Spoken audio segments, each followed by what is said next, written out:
নমস্কার, আমি শুভঙ্কর। প্রিয় দর্শক, আপনাদের জানাই স্বাধীনতা দিবসের অশেষ শুভেচ্ছা। আজকের এই বিশেষ দিনে আমরা এক নতুন ইতিহাসের সাক্ষী হতে যাচ্ছি। আজ বিকেল 5 থেকে আনুষ্ঠানিকভাবে যাত্রা শুরু করছে আমাদের নতুন বৈদ্যুতিক সংবাদ মাধ্যম, একটি টিভি চ্যানেল নিউজ তৎকাল 24, যা প্রতিশ্রুতি দিচ্ছে সত্য, নিরপেক্ষতা ও মানুষের কল্যাণে সংবাদ পৌঁছে দেওয়ার।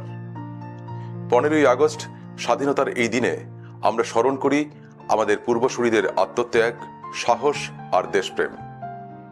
স্বাধীনতার এই দিনে আমরা প্রতিজ্ঞা করি নতুন স্বপ্ন গড়ার। তাই আজকের এই নতুন সংবাদ মাধ্যমের যাত্রা আসলে স্বাধীনতারই এক নবতর বার্তা। স্বাধীন সংবাদ, সত্য সংবাদই স্বাধীনতার আসল প্রতিফলন। প্রিয় দর্শকবৃন্দ, আমাদের এই সংবাদ মাধ্যম শুধু সংবাদ পরিবেশনের জন্য নয়, বরং সমাজ গঠনের এক দায়বদ্ধ প্রচেষ্টা। আমাদের চ্যানেলে রাজনীতি, খেলাধুলো, সমকালীন পরিস্থিতি, শিক্ষা ও স্বাস্থ্য থাকবে গুরুত্ব সহকারে। সমাজের সমস্যা সমাধানে বিশেষ প্রতিবেদন ও অনুসন্ধানী সাংবাদিকতা থাকবে। সাংস্কৃতিক কর্মসূচি ও পর্যটন শিল্পের প্রসারে বিশেষ আয়োজন থাকবে আমাদের এই চ্যানেলে।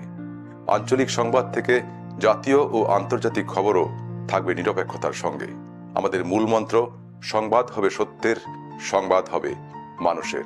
আজকের এই শুভ মুহূর্তে আমরা প্রত্যাশা করি এই সংবাদ মাধ্যম সত্য ও নিরপেক্ষতার পতাকা উড়িয়ে নিয়ে যাবে বহু দূর পর্যন্ত। এই যাত্রা হোক মানুষের, সমাজের এবং দেশের কল্যাণে। চলুন আমরা সবাই মিলে প্রতিজ্ঞা করি সত্য ও নিরপেক্ষ সংবাদ দিয়ে গড়ে তুলব একটি সচেতন সমাজ। আপনাদের সবাইকে ধন্যবাদ জানাই। জয় হিন্দ, জয় ভারত।